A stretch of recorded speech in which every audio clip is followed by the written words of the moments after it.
یہ ایک مسلمان تھا اور اس کا تعلق بنیادی طور پر شام سے ہے، ادلب کے ایک گاؤں سے اس کا تعلق ہے اور وہاں پر فروٹ کی شاپ ہے اس کی، تو اس نے وہاں حملے کے دوران اس حملہ کرنے والے شخص کو، اس دہشت گرد کو دبوچا، اس پر اسے پوری دنیا کے اندر اور آسٹریلیا کے اندر بھی اور باقی جگہوں کے اندر، خود آسٹریلین وزیر اعظم اینتھونی البانیز نے بھی اسے خراج عقیدت پیش کیا ہے، اس کی خوب تعریف کی ہے، لیکن اسرائیلی وزیر اعظم نے نتن یاہو نے جان بوجھ کر یا غلطی سے یا جس طرح سے بھی اس نے کہا کہ وہ ایک یہودی تھا جس نے وہاں حملہ کرنے والے شخص کو دبوچا، جو کہ ایک طرح سے حقیقت کو جھٹلانے کی کوشش تھی، حقیقت کو جھٹلانے کا پریاس تھا۔ خود اسرائیلی میڈیا اور سوشل میڈیا پر اس کی شدید تنقید اس حوالے سے ہو رہی ہے۔ اب یہ حملہ کس نے کروایا ہے، اس حوالے سے مختلف طرح کی قیاس آرائیاں چل رہی ہیں میڈیا کے اوپر۔ کچھ رپورٹس کے مطابق اس حملے میں داعش کے ملوث ہونے کا امکان ہے، یعنی ISS کا، اور بعض رپورٹس بتاتی ہیں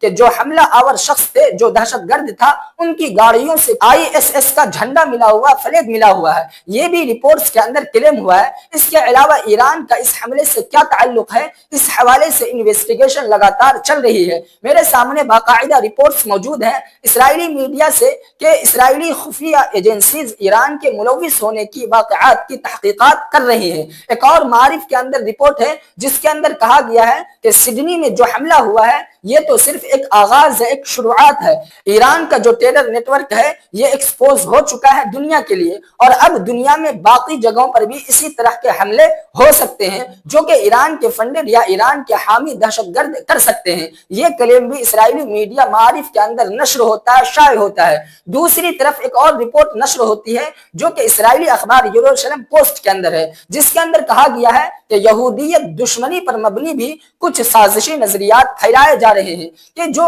ہنوکا کے اندر قتل عام ہوا ہے یا حملہ ہوا ہے اس کو فالز فلیگ بتایا جا رہا ہے، یعنی اسرائیل نے یہ خود کروایا ہے۔ یہ بات بھی اسرائیلی اخبار یروشلم پوسٹ کے اندر لکھی جا رہی ہے اور کہا جا رہا ہے کہ یہ تو یہودیت سے دشمنی پر مبنی باتیں ہیں کہ اسرائیل خود کیوں اس طرح کا کام کروائے گا۔ بہرحال ناظرین کرام، اسرائیل آسٹریلیا سے سخت ناراض ہے اور اسرائیل نے امریکہ اور باقی پوری دنیا سے بھی کہا ہے کہ آپ ہماری حمایت کریں، آپ ہمارا ساتھ دیں کہ دنیا بھر کے اندر جو یہودی ہیں ان کے خلاف کیوں اس طرح کی باتیں ہو رہی ہیں اور فلسطین کے مسئلے کو اتنا زیادہ اجاگر نہ کیا جائے، یہ نتن یاہو نے کہا ہے۔ یعنی اس کی وجہ سے یہ سارا معاملہ ہو رہا ہے۔ نتن یاہو نے اپنی پریس کانفرنس کے اندر یہ بات بھی کہی ہے، لیکن ناظرین کرام، فلسطین کے اندر، غزہ کے اندر جو اسرائیل نے پچھلے 2 سالوں کے اندر کیا ہے، جس کی وجہ سے نتن یاہو کو خود اسرائیل کے اندر بھی ملامت کا سامنا کرنا پڑ رہا ہے، ندامت کا سامنا ہے، اس کے خلاف احتجاج ہوتے ہیں، پروٹیسٹ ہو رہے ہیں، سروے بھی ہو رہے ہیں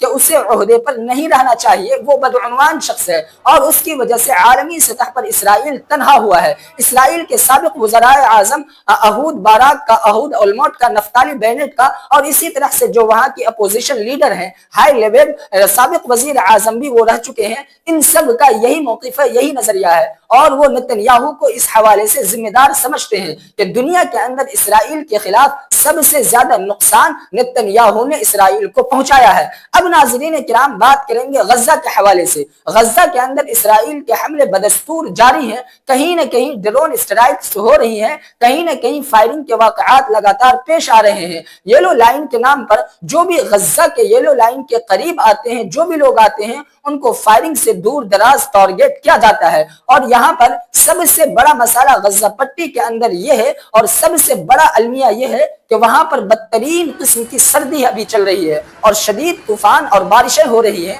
لوگ اپنے ٹینٹ کے اندر، اپنے خیموں کے اندر ٹھٹر گئے ہیں اور بچے اور بوڑھے سبھی اس کی قیمت ادا کر رہے ہیں۔ انسانی المیہ اتنا جاری ہے کہ وہاں پر فیز 2 شروع نہیں ہوا ہے، انسانی بنیادوں پر امداد داخل نہیں ہونے دی جا رہی ہے۔ اب آج کی ایک اور خبر جو میرے سامنے ہے وہ یہ کہ اسرائیلی میڈیا نے بھی بطور خبر نشر کیا ہے اور بنیادی طور پر جو حماس کے سربراہ ہیں خلیل الحیہ صاحب، ان کا بیان نشر ہوتا ہے۔ اسرائیلی میڈیا دی یروشلم پوسٹ کے اندر جس میں کہا گیا ہے کہ حماس چیف نیگوشیٹر نے یہ بات کہی ہے کہ اسرائیل نے اسٹرائک کر کے رائد اسد کو مارا، یہ ٹرمپ کے غزہ سیز فائر کو توڑنے کی کوشش ہے۔ ساتھ ہی ساتھ انہوں نے یہ بھی کہا کہ اسرائیل جنگ بندی کے امکانات کو یعنی جنگ بندی کے معاملات کو خراب کر رہا ہے اور فیز 2 شروع نہیں کر رہا ہے۔ ہم تو فیز 2 شروع کرنے کے لیے بالکل تیار ہیں۔ یہ اسرائیلی میڈیا یروشلم پوسٹ کے اندر نشر ہونے والی رپورٹ ہے جو ڈاکٹر خلیل الحیہ صاحب کے حوالے سے نشر ہوئی ہے، اور غزہ کے اندر عالمی فوجوں کے قیام کے حوالے سے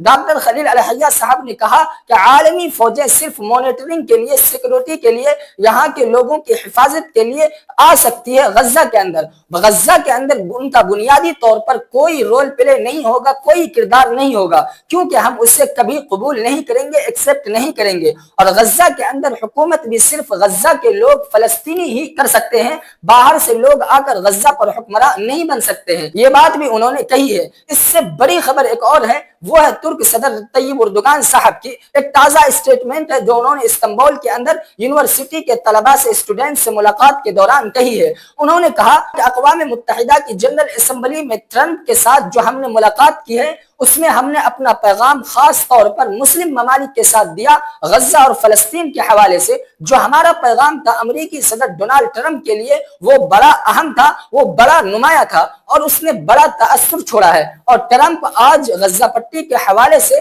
ہماری بات مان چکا ہے کہ غزہ کی جنگ بندی کتنی ضروری تھی اور غزہ کے اندر جو امدادی سرگرمیاں ہیں وہ کتنی اہم ہیں اور اسرائیل کو غزہ سے نکالنا کتنا ضروری ہے۔ یہ بات رجب طیب اردگان صاحب نے اپنے بیان کے اندر کہی ہے۔ اسی طرح سے رجب طیب اردگان صاحب نے اپنی گفتگو کے دوران ایک اور بات کہی ہے، اور وہ یہ کہ میں نے اقوام متحدہ کی جنرل اسمبلی کے اندر ایک شدید سفارتی بیان دیا۔ انہوں نے کہا، یعنی رجب طیب اردگان صاحب نے کہا کہ اسرائیلی مندوبین کی طرف ہم نے براہ راست دیکھ کر کہا، اسرائیلی مندوبین کی طرف ہم نے اشارہ کر کے کہا کہ آپ بزدلوں کے ساتھ جنگ میں نہیں جا سکتے ہیں، یعنی ہم بزدل نہیں ہیں۔ یہ بیان اسرائیل کی فوجی کارروائیوں پر سخت تنقید کے دوران دیا گیا ہے، یعنی ایتن جو اسرائیلی مندوبین تھے اقوام متحدہ کی جنرل اسمبلی کے اندر، ان کی طرف ہم نے اشارہ کر کے کہا تھا کہ تم بزدلوں سے لڑنے کی کوشش کر رہے ہو، لیکن ہم بزدل نہیں ہیں، ہم غزہ کی اور فلسطین کی حمایت جاری رکھیں گے۔ ترک صدر طیب اردگان صاحب نے اس گفتگو کے دوران یہ بھی کہا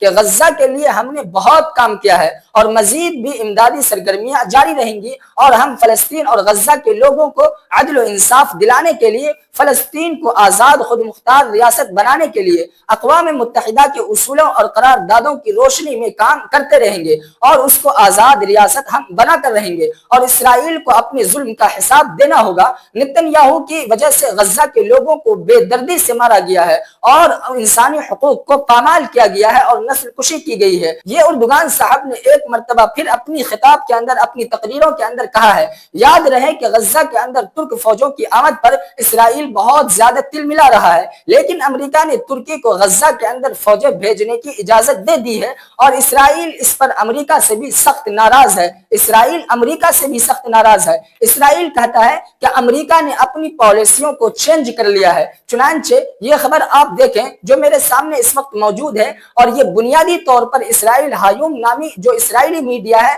اس پر ایک مضمون کی شکل میں نشر ہوتی ہے، شائع ہوتی ہے کہ امریکہ ترکی سے اور قطر سے گہرے تعلقات بنائے ہوئے ہیں، جو کہ بہت بڑا مسئلہ ہے اور اسرائیل کے لیے بہت بڑا المیہ ہے، اور اسرائیل کو چاہیے کہ وہ اب امریکہ کے ساتھ جو تعلقات ہیں وہ بیلنس اور اخلاقیات کی بنیاد پر رکھے، کیونکہ امریکہ اپنی نئی اسٹریٹجی کے اندر یا نئی دنیا کے ساتھ خارجہ پالیسی کے اندر تبدیلیاں لا چکا ہے، اپنی خارجہ پالیسی کو تبدیل کر چکا ہے۔ یہ اس مضمون کے اندر کہا گیا ہے۔ سادہ لفظوں میں اسرائیلی حکام لگاتار کہہ رہے ہیں، اسرائیلی تجزیہ کار کہہ رہے ہیں، اسرائیلی میڈیا ہاؤسز کہہ رہے ہیں کہ امریکہ اپنی پالیسیوں کے اندر چینج لا کر پریشان کر رہا ہے اسرائیل کو، اور امریکہ اپنی پالیسیوں کے اندر تبدیلیاں لا کر وہ ترکی کو، قطر کو، سعودی عرب کو اور باقی دوسرے عرب ممالک کو سپورٹ کر رہا ہے، جو مشرق وسطیٰ کے اندر اسرائیل کی بالادستی کو ختم کرنے کی کوشش ہے۔ ناظرین کرام، یہ اب تک کی کچھ تازہ ترین معلومات ہیں، اپڈیٹس ہیں، خبریں ہیں جو آپ تک پہنچائی گئی ہیں۔ مزید تفصیلات آپ کے سامنے پیش کرتے رہیں گے۔ آج کی اس ویڈیو میں اتنا ہی، اجازت دیجیے۔ السلام علیکم ورحمۃ اللہ وبرکاتہ۔